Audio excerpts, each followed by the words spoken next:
Okay, let's do this.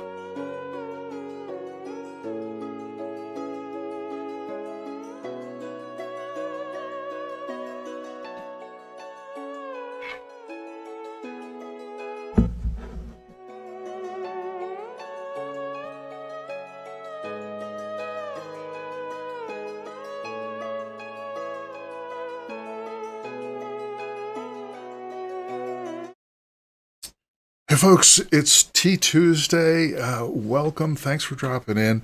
I made a new friend. Take a look.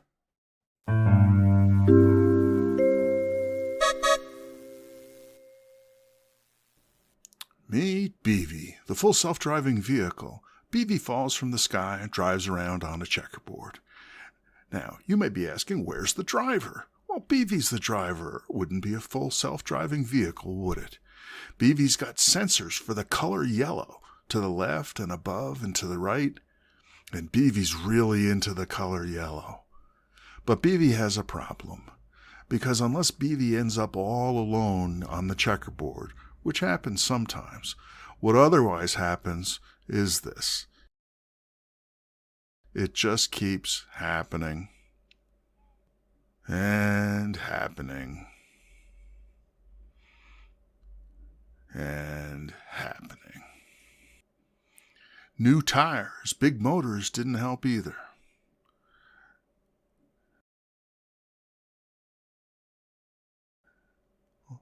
Made some impressive moves.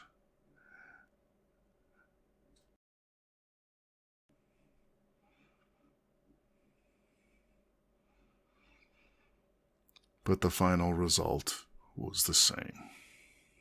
Beavy had a dream where front spoilers and a nitrous kit helped catch the yellow. But then the Great Spirit VB appeared and explained that the real problem was bad wiring inside. More yellow caused more velocity. What Beavy thought was love was more like aggression. But yellow is so exciting, protested Beavy. If more yellow caused less velocity, things could be very different. But sorry, Beavy, you're just not built that way. I wish to change my wiring, pleaded Beavy as the Great Spirit began to fade. And when Beavy awoke, his wiring had changed. Sometimes he still ended up in the void, but most of the time he lived happily ever after.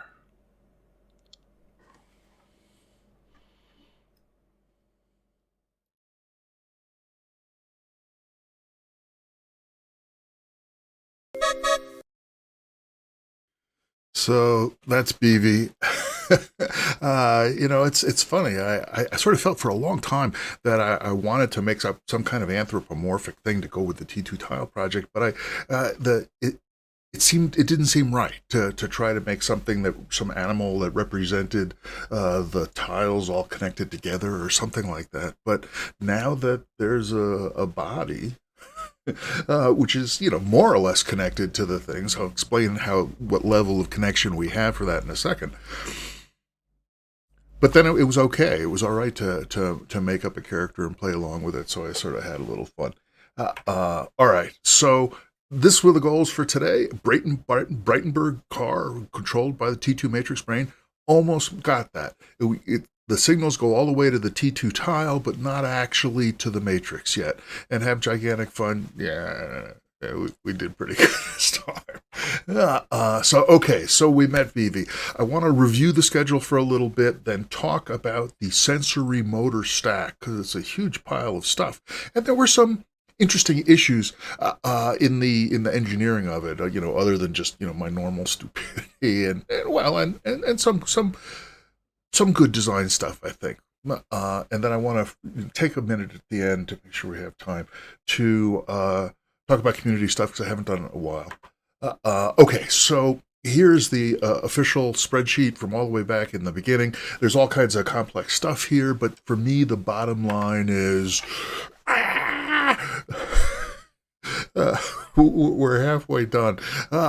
We got 3 episodes before, 3 episodes after. Here we are in the middle.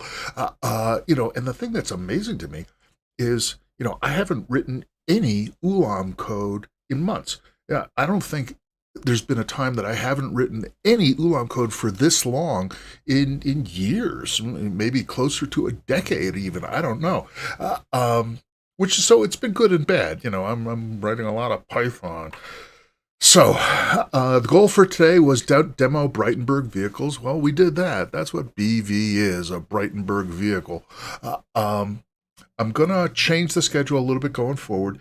Instead of expanding the matrix beyond 100 tiles, because honestly, at the level of design that I've got now, I'm not sure what I'm going to do with 76 tiles if I have them all available for BV's brain. And things will come. It's an important thing to do next, but that doesn't seem to be as important right now. So I'm going to push that off to a stretch goal in the last. I'm hoping that there will be. Well, I've got all kinds of hopes. We'll see. So that's the schedule update. All right. The sensory motor stack. This is essentially like the spine and the nerves and everything that connects the brain, which is just this pile of goo buried inside a tough skull, to deliberately isolate it from everything outside as best it can, except by the specific stuff that's fed in. That's what we're doing here. And here's what we've got. And I'll just go through it really quickly. This the bottom level here is written in C++. It's the bullet physics library. That's the simulation that provides, checkerboards and squares and boxes and cubes and friction and collisions, all of the stuff that we saw in BV's adventure. The guy that wrote this got an Academy Award for it. One of those technical Academy Awards that they push off stage, but still. PyBullet is a layer on top of that to connect it to Python. That's where so these two things were out there in the world. These four things, PyBullet Time, Mr. State, Packet Spine, and Packet IO are Python packages that I wrote. Some of them are pretty small, some of them are a little big. Essentially, this is all just glue code to get us to the point where we can send the signals, the sensory data, through these serial loop tabs that we made that I've talked about in the last couple of updates, to get from the workstation. All of this stuff right here is currently running on the workstation that we're sitting at right here now. Once we deploy this onto the matrix, it'll be running in the darkroom on a different machine, but none of this is time critical. All of this has plenty of time. I was not worried about trying to pick the fastest way to insert into a Python list or whatever. But I was worried about how to get information from the host, whatever it is, to the T2 tile. And then up there, we got some more Python code. So the packets that get sent by Packet IO get caught by Packet IO at the other end and go into the T2 SIR loop processing stuff, which is also Python, and now goes to a new level, the brainstem level, which is written in C++, which is at the moment a stand-in for all the rest of the things. So where we are so far is the sense data starts in the simulated world down in Bullet. It goes up through PyBullet, all of this stuff. It goes over the serial wines. It gets up to the brainstem, and the brainstem is where the decisions are made, where sensory data is converted into motor commands, which then work their way all the way back down, and they get applied to the world in the next little time step, a 60th of a second, something like that, I think. So, that's what's currently running. All of the stuff that we saw was doing this. The actual act of changing sense into action was happening on a T2 tile. The goal is to not have it in the brainstem, but to get all the way up into Ulam code so that we can actually write spatially distributed, robust verse, all of that stuff to perform the processing that we just hacked in the brainstem. And these were the second generation. Just to close off that story, I screwed up the first one, as I'm exit software guy lost in hardware land. These second generation serial loop tabs work fine. I'm totally happy with them. They're great. Okay, that's that. Now, the community. I can't say enough how much it helps for me to have someone to talk to. And so the live stream audience, especially, thank you so much just for that much. I mean, for carving out time, in a specific space-time coordinate. I mean, it's a big deal. Thank you. Also, we have a new nerd, AJB Kim, Living Computation Foundation Nerd 253. Thank you for signing up. At the same time, I want to especially call out, we have a bunch of recurring donors, including some pretty significant, and I don't thank them enough, and so I want to thank them today, and all of the LCF nerds for playing along, for saying, yeah, let's get my number in this story arc, whatever it is, however far it's going to go. If one can stand to deal with Discord, there is a Discord that we have chit chat and so forth. It's pretty quiet. It's not that interruptive. But anyway, all of this stuff is wonderful. I mean, we may actually spend a little money soon, and I'll talk about that in a second. But one of the things about the donations that come in is, I've been spending mostly my own money to do all of this stuff. And I want to put money into the foundation, but basically I have to be careful not to put too much money of my own money into the foundation, or the tax consequences are bad. So the more donations that I get from not me, the more that I can put in and still be okay with the IRS folks. So all of this, thank you. Yeah, and look at this. I mentioned this before, and I talked about it on the Discord to the folks there.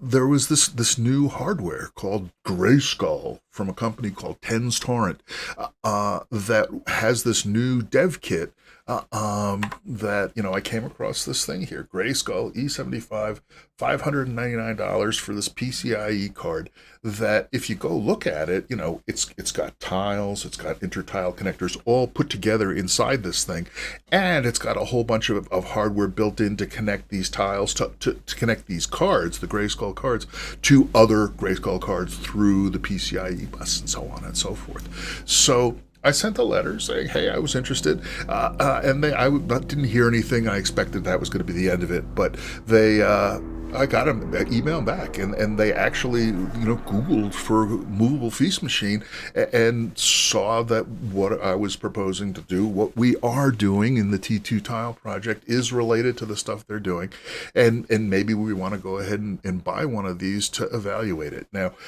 I've looked at enough things, and I've bought enough things and tried them to be, very cautious that this is aimed at doing, AI, machine learning stuff, and so it's really certainly wasn't designed with a movable feast machine in mind.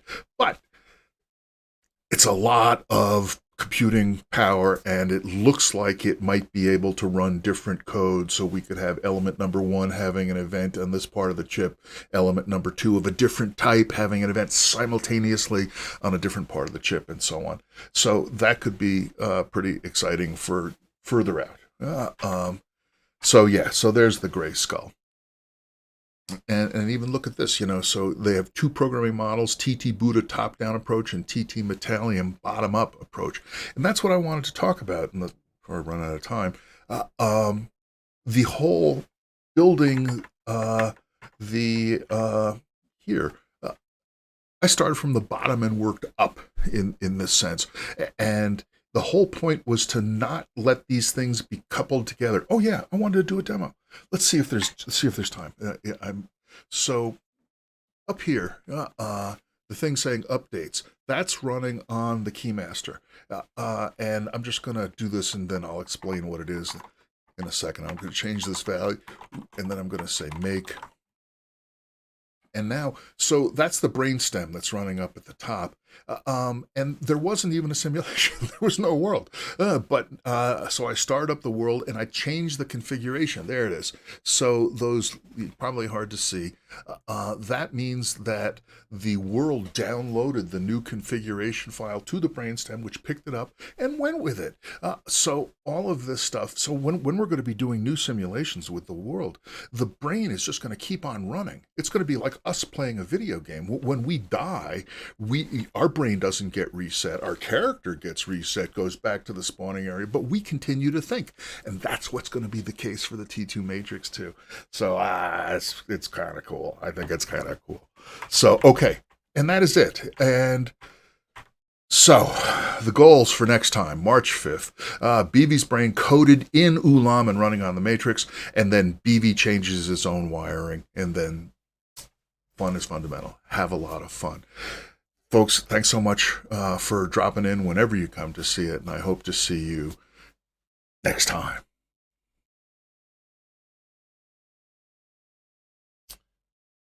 And just like that, we're done. Let's go see if there's anybody around. Oh, Zedling67 caught us live. All right. Samter BB, more like beautiful. Thank you.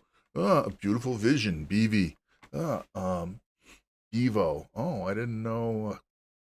Their university. University of Texas had a Bevo. Well, thanks, guys. I like I said, I enjoyed this stuff. Yeah, Ben. BV seems like a cool little guy, and I tried. Like I said, I tried to do this sort of stuff before. And come up, like I thought, I would come up with a mascot for the project, some kind of animal to represent the T2 tile project, and I couldn't come up with anything because, what does it make, a slime mold, some kind of distributed organization, something like that. And it just never felt right. But like I said, now that there's an actual body that is going to relate to the T2 Matrix, which is going to be a little teeny patch of brain, basically, to try to do more sophisticated control than just the basic little Breitenberg signal routings. I mean, we're still going to do that stuff, but then we want to have higher order computations going on that will decide, I want to switch from being a BV type 2B to being a BV type 3A right now. Instead of it being hardwired, have it be able to apply more information and so on and so forth to decide what to do. And that feels really right, Anyway, well, folks, thank you so much. Let me just check in here. Oh, hey, Andrew's here. Thanks, Andrew. I'm so happy you were able to make it. And Schlabbermanf, and everybody, Samter. Great. This is this makes me happy. It's funny because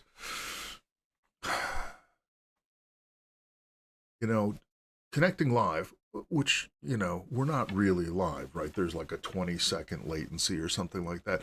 But that is short enough that, we can have little chit-chat here. And, what it means is that our lives were actually intertwined at this moment. In this case, it's through the internet, through YouTube, as happens so often, these things. But still, that you can look back and say, I saw the introduction to BV. I saw BV's episode, Looking for Love, the first time it ever aired, and whatever. And so, of course, it would help if anything ever happened in these T2sday updates that had some impact, so that it would be a conversation item to be able to say, yeah, I saw that. And, step by step, the point is to do the work. Great update. Thank you, Andrew. Zedling67, a bit behind on the videos. Try to keep, I know, I've seen your comments and I appreciate them. Was that like a little heart thing? Did somebody making hearts in hundreds? Ooh, that's exciting. Uh, uh, this whole project, best bold initiative, innovative thing I've seen since ever. That actually makes sense. Yeah, that's an important extra thing because we always have to watch out for uh, like that. Samter got in on the ground floor. Well, that's what I think. And even if I mean, there was a comment on YouTube a while ago where I had posted some comment about what I thought the T2 tiles would eventually do, whatever it was in the future, and someone had posted a reply to that, a year or so later saying, well, this comment has aged badly, or this prediction has aged badly, or something like that. And my reply was, I think it's still young. This is a long-term project, a fundamental project. So whatever, like that. Just pressing buttons. That's the spirit. That's what we're all doing, right? Intelligence is about building a button so that you can then just push the button and something that would be more complex or more effortful can be triggered by the push of a button. That's what we're about. We build all these buttons and then they're on a pallet for us, and then we have to maintain the machinery that we built so that the buttons would be available at the time we want to push them. And again, there's no guarantee our machines will work. We just hope and then we go with it. Now there was something, Ben said, implementing reinforce should be relatively straightforward in the MFM. I'm not sure if you mean just general reinforcement learning, or if there's like a specific piece of Fortran code called reinforce or whatever it is. But yeah, I mean, what I think I'm going to go for in the spirit of bottom up is that the extra space. So, we're going to get the sensory signals going up, and we're going to get the motor commands going back down. And we're going to try to have those be fairly close to each other on the matrix so that it's actually possible to have a relatively quick turnaround. It won't be as quick as we're seeing for this, but it seems okay at the moment. But then have additional stuff around it that's also evaluating what's going on. And my inclination is to go for trying to build, a simple little map. And the map that it's going to try to build is not even a map of the world. The map it's going to try to build first is a map of its own body and what the connections are between how does this sensor change, how should it predict that sensor will change, and so forth. And then from there, if we get there, I mean, even just, to be a baby, to be able to find his nose, that kind of thing, that would be gigantic accomplishment. Reinforce full caps. Okay, there we have it. So we'll see. So again, just like when there were opportunities to go for evolution, I didn't. In this task, in this project, in the T2 tile project, I went for engineering rather than evolution. So with the digital replicators, the goal was to get them to reproduce successfully. Evolution just happened. They ran into each other or got deadlocks or whatever it is. And I'm probably going to do the same sort of thing there. It's not going to be so much about like doing trial and error or trying to take a derivative of a law function or whatever, as just being able to say, if I put this here and I put that there, does the signal get routed more quickly in a way that makes it stabilize? Or does that not seem to stabilize? And so therefore those things would now be more able to the space could be taken over and recruited for something else. And what I would like to see is the things that need to go together start to come together. The thing arranges itself in space. And by the way, the fact that it's now arranged in a particular way in space means that there will be a particular set of biases in the behavioral assumptions that it'll make. And so, in a sense, that will be learning. But it's not going to be necessarily much of the feel of a sort of CPU algorithm where the whole thing comes together and focuses down to a single scalar reinforcement and then the derivatives go back and so on and so forth. We'll see. Maybe it will. I don't absolutely know. Okay, well, that was exciting.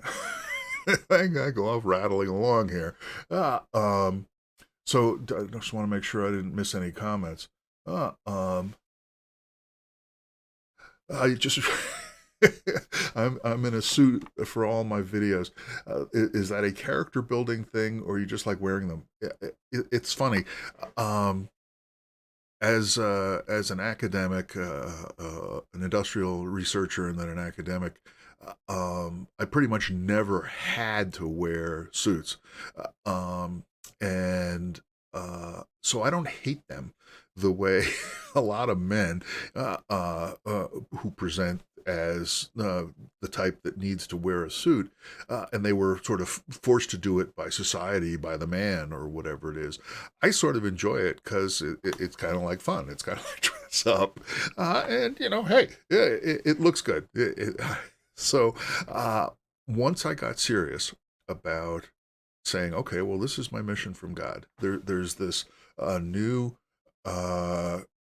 kind of computation. It's not even new. It's what life does. There's a different kind of computation that is not based on hardware determinism, that is not based on pure sequentiality.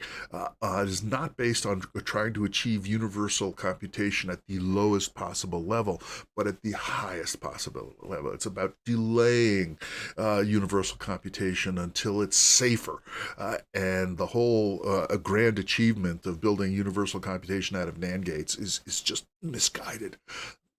And once I realized that there was this really deep fundamental duality, which I think von Neumann saw back in 1948, and he came to it with his mathematical theory, because that's the way he comes at everything, and that was getting no effort, no attention, really none. And so I said, okay, well, I'm in a pretty good position to try to push on that a little bit. That was where the mission came from. And I had done machine learning before. I had done all these alternate lifey, artificial lifey sorts of things. And so the idea was, well, let's lean into that. Let's just say, what would it be like to build an architecture out of stuff that we can actually build? Silicon, chips, all of that stuff. I mean, the folks that are doing the biological stuff are totally amazing, but I don't want to do it. I don't know how to do it, and I'm not about to, retread and start to do it. But computation with chips and stuff is much bigger than hardware determinism, CPU, RAM, cache, x86, all of that stuff. That's just one tiny little corner searching where the light's good. So I took it as my job to try to, open up this other frontier. Just sail across the ocean. If I landed someplace, try to, make friends with the neighbors. And I've been doing it ever since. And, we've got a lot of progress. When I'm having a bad day, it's like, I want much more progress. I want, DARPA to be announcing the second robust first round of funding initiatives, and for people getting all excited about taking it seriously, not, just sort of saying, oh yeah, I'm doing fault tolerance, and then going back and doing traditional top-down, high efficiency, low robustness, and so forth. Like that. Yeah, that's right, Andrew. Third Blues Brothers. I need sunglasses. It's dark. It's midnight, and we're wearing sunglasses. So, Zedling, thank you for the question. And